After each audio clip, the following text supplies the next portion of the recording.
Hello. Hey, everyone. It's Friday, 4 p.m. Eastern Time, and we're here again for another week. My name is Becky Schnekser. I am a kindergarten through grade 5 science educator explorer in Virginia Beach, Virginia, in the United States.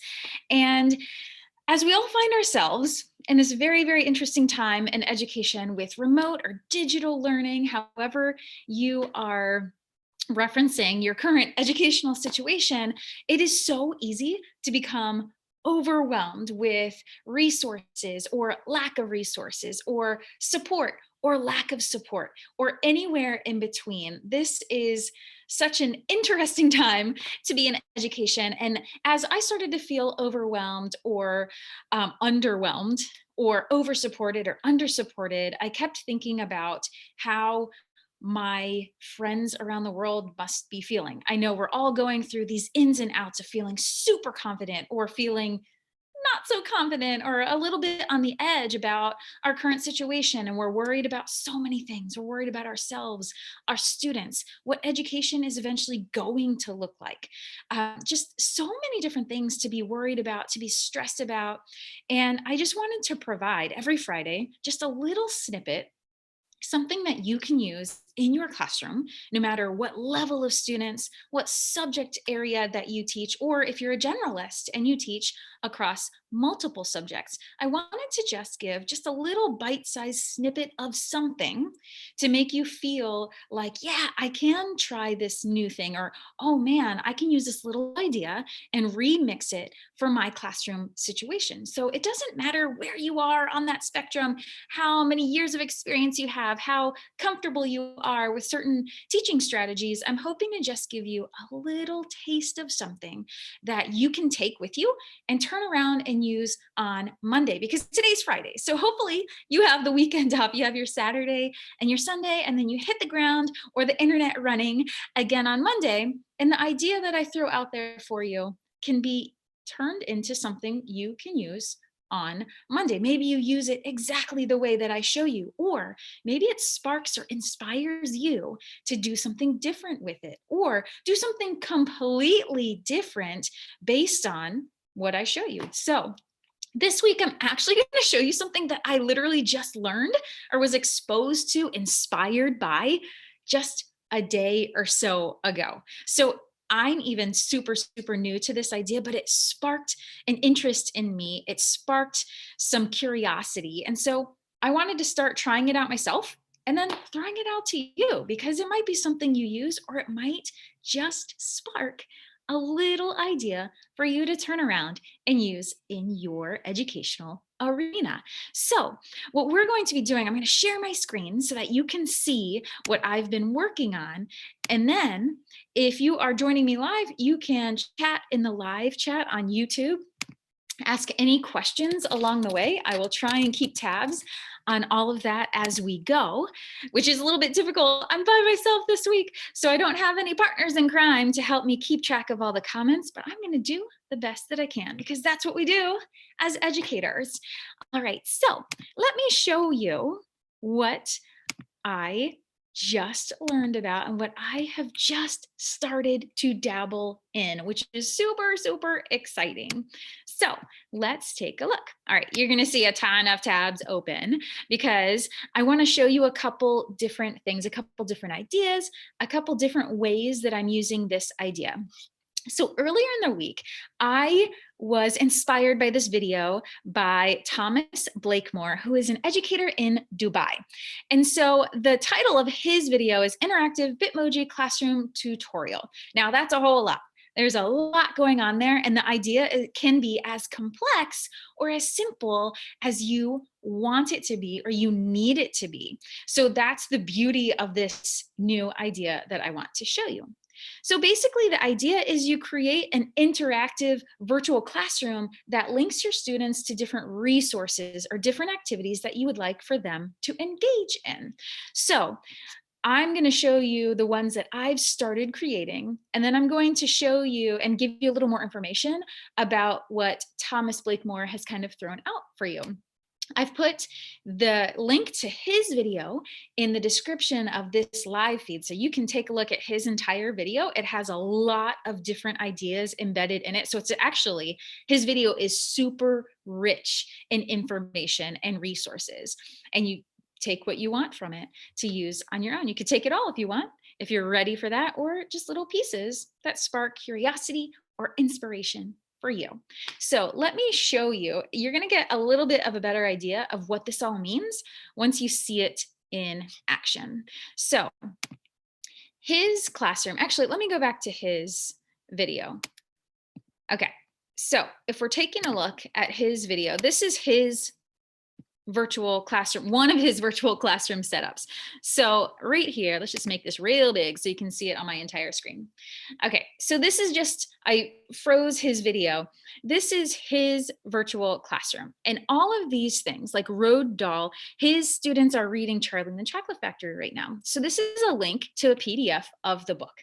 Right? So his students at home might have a hard copy of the book, or perhaps they don't. So he's provided that resource for them. If you've heard of Epic, that's a really cool resource for reading. There's tons of stories on all types of reading levels embedded in this website. It can read to you if you want a story read to you, or you can read it on your own, or you can do a combination. I know that my own 2 kids use this as a resource from their educator as well. But this little icon here is an interactive hyperlink. So you can click on it and go right to that resource. Right here, he has his morning message. So he has a morning routine of things that he has his students do. And that's linked right here where it says good morning on the whiteboard. The clock has something else embedded in it. And all of these, he has these little screens here that have other resources just hyperlinked in this. So he shares it with them, his students, on Google Classroom, this slide, view only, so they can't mess with it, but they can click on the links and go to the resources that they need to use at a particular time. I believe, now that I'm talking about this, I believe in the clock, it's in their schedule is embedded there, which I thought was pretty clever once they know kind of the routine of this virtual classroom. Super, super helpful. He also embeds his Bitmoji here, which is really cool. If you have a Bitmoji, I can show you. I've put some of those in mine as well. Now, my situation is a little bit different than Thomas's because I teach more than one grade level. So when I was wrapping my head around, oh my gosh, how am I going to do this? Or what would be the best way for me to do this? I just started making a bunch of different classrooms. So I'm thinking that I'm going to use this by grade level. So each grade level is going to have their own classroom. It's going to look very different from the others. And that way I know that I'm sharing the right information with the right grade level, and it's engaging for their content. So you'll see on my example here, this is one. And there's a bear, there's mountains, my Bitmojis up here. I have a little campsite and a fire. And what I'm going to be using this one for are my kindergartners. And we're going to be using a resource that I use in person and online is Explore Magazine for kids. So in this picture, I'm going to take the student login because I won't be able to give them a physical magazine. They're going to have to access this resource online. So I'm going to copy the link here. I just highlighted it and I'm on a Mac, so it's Command C to copy. And I am going to embed it with this picture of the bear. So I click on the picture of the bear. And by the way, I'm going to backtrack and show you how to build one of these from a blank slide. So I've already started building mine. So you're going to see all these components already here. But I'm going to backtrack in a minute, I promise, and I'll show you how to build this from a blank slideshow. So I already have this brown bear in here. I'm going to go ahead and I'm going to click on it. I can do a couple things. I can right click or 2-finger click since I'm on a Mac, or I can go up here and press Insert Link. Okay, and then I'm going to Command V. I'm going to paste my link in there and press apply. So now my students, when they access this bear is going to have that link embedded. So I'm either going to put a label on the bear that says Explorer Magazine, or I'm going to have something in the speaker notes maybe that says the bear is Explorer Magazine and label it that way. I haven't quite decided how I want to do that yet. So We'll see. It's a work in progress, right? So now that's all I'm going to do on this one right now. I know that on my Bitmoji, I'm going to have my Bitmoji hidden in all of my classrooms as kind of a fun. It's going to be, if you're familiar in the gaming world, they call them Easter eggs. It's going to be something hidden there that I don't tell them is there. So if they get curious and they start clicking around, they're going to find things for funsies that I've hidden in there, little Easter eggs for them to find along the way.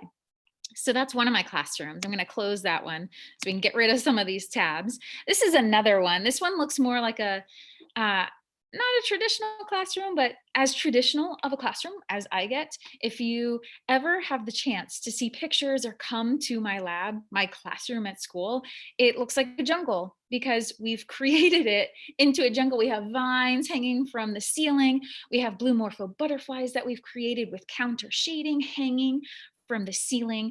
We have some stuffed animals, sea turtles, and snakes, and all kinds of things hanging from the ceiling to make it just feel like you're immersed into science when you walk into my room. So when I was creating this one, I was thinking about my second graders in the way that I already have my classroom set up for them. So they study biomes and they focus on South America and the rainforest. So in this classroom, you can see there's tons. I've spent a little more time on this one. There are a ton of interactive components here. So I want to embed this resource about plants of the rainforest. So I copy that link and I'm going to add it to this vine because that vine is a plant. So I'm going to click on that. I'm going to do what I did before. I'm going to embed. So this time I did a 2-finger click here, but I don't see link. So I'm going to go back and press insert link, or I could have done Command K to insert a link. I'm going to put it in there. So now when they click on the plant, it's going to take them to that resource about plants in South America. All right, so this one, I think this is my favorite so far because just all the different pieces that I have in this classroom. So we'll get rid of that one. This is the third one that I've been working on for my first graders who study classification of insects. And so I have different things here. This background is just an outdoor background and I found a bunch of animals to put in there, but you'll see in every single one of my classrooms, there's something that stays the same no matter what. I've got my Bitmoji, and I've got my backpack, as Dora says, because the theme of my class is always expedition and field science. So all of my classes are teams, they're field expedition teams. And so we always have these different ideas that we're going outside, and we go outside as much as we can, and I always have my backpack that we put our tools in, and it depends on what we're studying what tools are in the backpack. So I thought that was something, as we're in this digital setting now, it'd be something that is familiar to them and they would see it and go, expedition, we're still going on expeditions even though we're in a remote classroom. So super fun. So that's another example. I just had a couple things that I could embed in there, but I think we've got the hang of embedding links into our virtual classrooms. Okay, and of course, this is Thomas Blakemore's video. So what does this look like from the beginning? So you guys are gonna help me start building one of my interactive virtual classrooms for first grade. Now, first grade finished doing their insect study, which you saw that little remote classroom that I was playing with a little bit with different things that have to do with insects. Now we're blasting off into space. So when I want to think about that as I'm building this interactive classroom, a space theme. What ideas, what things can I embed in this classroom? Images that have to do with space and out of this world, kind of those things. So here is a new Google slideshow. See, untitled presentation. I literally just opened it. I don't need themes. I don't need any of these text boxes. We're going to get rid of all of that because we don't need it. We'll go ahead and we can name this. I'm going to call it Virtual Classroom Space. So I remember this is the one that has a space theme. So next year when we get to space, I'm already going to have this ready to go. I might have more resources to embed. I might have a different idea of some graphics I want to put in there, but it's already there for you. That's the beauty of this. It takes a little bit to set it up, but then once it's there, you're ready to go. It's just tweaking from there, which is super, super cool. I love resources like this that you can reuse and just tweak to fit the needs of your students that particular year or that particular day or that particular class, right? Because from class to class, your classes aren't the same. From student to student, they're not the same. Definitely from year to year, your classes aren't the same. Maybe the content is the same, but the students are different. Their interest, their skills, their curiosity is going to take them in different places. So let's take a look at how to make the background. So you're going to click right here, background, and I want to choose an image. Now, I don't have any fancy photos already saved or personal photos of mine that are space related. So I'm going to go ahead, Google image search, and I am going to write space. Easy enough. And we'll see what pops up. And I can see if there's something on here that I really, really like.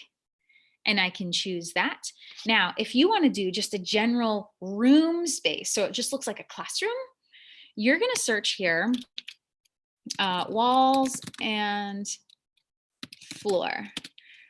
And then let's see, ooh, see all these that pop up, and you can decide. You can see this is the one that I used earlier, right?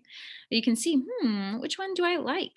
Or if you want to take away and not make this plural, you could say wall and floor and just see if anything else differently comes out. Ooh, some toilets. If you want that to be your background, go for it. But you just go through and you see what strikes your fancy. Ooh, that one looks pretty cool. Okay, now I'm going to stick with my other, I'm going to go back and do space, but that's how you look for, and you get those blank room backgrounds. You just put wall and floor, and then you can scroll through, see what's there. What do you like? I want to stick with space. So I'm going to go back to space. And this one is kind of 3D on the edge of the earth. I like them to look like they have depth to them, kind of like those wall and floor photos feel like they have depth to them. So these are pretty cool. Oh, there's lots of different ones. So let's go up. This one caught my eye first. So let's just go with it. It's got enough to it in the image, but it also leaves some space for me to add my own pizzazz in there. So, oh, they already have an astronaut, which is great. So the background just hangs out there. I want to add my sleeping in space video.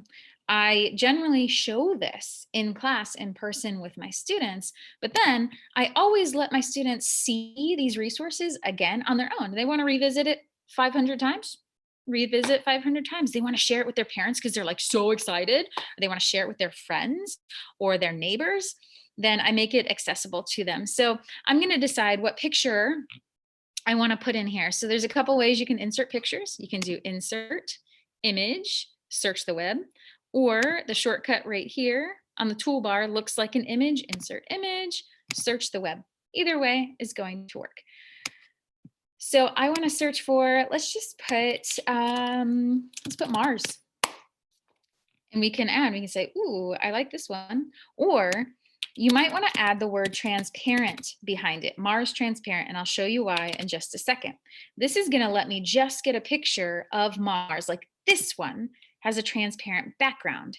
So when I put it into my classroom space here, it's just Mars. You see how even though the picture has this big square around it, that's the edge of the picture, but it's clear, it's transparent.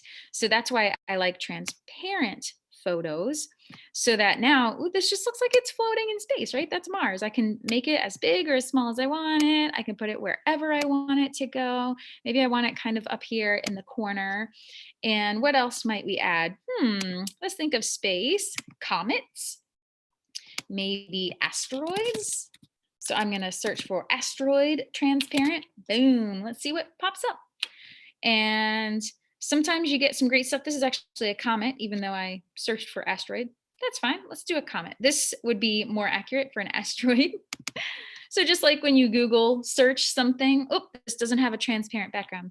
Just like when you Google search something, not all of the results are going to be accurate, right? This one's not accurate. It also doesn't have a transparent background. See how this box behind it is white? I don't like that. So it's mine. It's my creation. I'm going to be as picky as I want. You might not care about transparent backgrounds, but I do.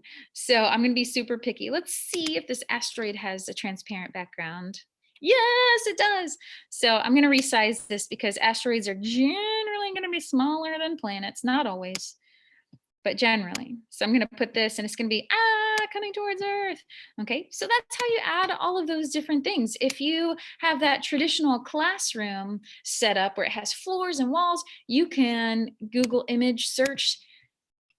You can see in a lot of them, they have furniture, right? So you could write couch, transparent, and let's see. Ooh, you can see which one you like. And you can put it in there, okay? You know what, just for funsies, let's put a couch in space. I like this one. Let's see. There we go. Put a couch. I'm gonna make it a little bit smaller. We can, it's in space, so it can be a little bit crooked, kind of floating around. There we go. All right, and then you can always change the colors of these if you go to format options. So let me show you. I 2-finger clicked, or if you're on PC, you're going to do a right click on this. So I'm doing 2 fingers because I'm on a Mac. Format options. And what you're looking for is recolor. And you can see if you want your couch or whatever it is to be a different color. Ooh, maybe I like it that color. Or maybe I want it to be yellow. I don't really like that. So there's tons of options that you can do. That was kind of a funky color. You can leave it in there like that. So tons and tons of stuff that you can possibly do. I like the idea of a Bitmoji. I have a Bitmoji. If you don't, on your phone, if you download the Bitmoji app, or if you have Snapchat, you might already have a Bitmoji, but you can also in Google Chrome add it as an extension, and all those directions are in Thomas's video. I don't want to take up too much time showing you that, but I can find my Bitmoji, which is really, really cool. And you can say something like, I've already used one that's sitting down, right? So I think I want myself, you know what? I don't want myself sitting down. I'm going to put myself just kind of hanging out in space, because why not? So if you type in pose, P-O-S-E, then all kinds of different options come in. I like this one. So I can drag it over into space, and it has a transparent background, which is super fun. So I'm going to be over here. You know what? I want to be upside down. So I'm going to just go kind of upside down and crookedy. There we go. I'll be under the asteroid. There you go. So there's all kinds of things you do. If you get the sitting one, let me put the sitting one in there just so I can show you one more thing before I just let you kind of go and have fun with this. If I want to be sitting on the couch, you can see how I'm kind of not really, well, it could work this way, but I'm not really like facing the right way. If you want your image, this works for any image. If you want yourself kind of, all right, I want to flip it the other way. If you go to format options, should be size and rotation. Let's see. You can flip right here. It's going to flip me facing the other way. Or if you 2-finger click, if you're on a Mac, right click if you're on a PC, you can do the same thing. But if you go to rotate and you flip horizontally, that's side to side like this, flip vertically, what is that going to do? Right? It's going to flip me upside down. Okay, so I can, if I know for sure that's what I want to do. Okay, now I'm upside down and sitting. So that is really kind of the basis of what I wanted to show you really, really quick. There's so many things. This is a resource that I am going to embed in that little classroom of space, but there's all kinds of things that you can do with this. I know that I'm already looking at it and I'm thinking fall semester, I'm going to have it for every unit that I teach. I'm thinking for every unit, there's a different theme. So I'm going to create that virtual classroom. And as we go through the unit and we add more resources, I'll continuously update that. And if I share the file students view only, I can update it and have no worries about my students messing it up or just manipulating it in a way that I can't update it for them. So it shouldn't be a big deal, but you can just add this to your Google Classroom. If you add it in classwork as a material, and just make sure you click students can view file. Don't make a copy for them unless you want them to be able to have it on their own. Or, oh my gosh, as I'm saying that, at the end of a unit, could you give them a blank one like that? You have all the graphics in there, or they could build it themselves. Could they make their own interactive site about what they've already learned? Ooh, what an awesome idea. See, when you start looking at these things, these ideas, these little moments of inspiration just pop, pop, pop, and it's a perfect time to think about it, expand. If you're not there right now to pop those ideas or think towards the fall semester, you're thinking right now, what am I doing Monday? Then what's one thing you could do with this on Monday? You could not even worry about embedding any resources in there. Could that just be an attention getter for your students? Maybe that's your background in your virtual platform. Maybe you just share your screen and that's what they see. You can ask them questions about it. They could write a story about it. Could you set the scene for your students to write a story? Could you set the scene for students to guess what they're about to start studying that day? So there, I feel like there's so many things that we could do with this. You could be the creator, or you can put this in your students' hands, have them be the content creators. If you have some awesome ideas, put them in the comments. Let's share. That's the whole point of these Friday sessions, is to go live, give you a little motivation, little inspiration, and then see what you can do with it. And maybe you can't use it yet. Maybe in a few days, maybe in a few months, maybe in a few semesters, you can use it. But the idea is planted there. So when you do have an idea, share it. Sharing is caring, right? Especially now, we can all use the support and the help and the cheer, the motivation and the inspiration that we can get right now. So, my friends, have an amazing weekend. We'll see you again next week. My friend Kelly Collar is going to be here sharing some inspiration for you, so you don't have to listen to me talk to myself online. All right, everybody, take care. Have an amazing weekend, and I can't wait to see you again next week.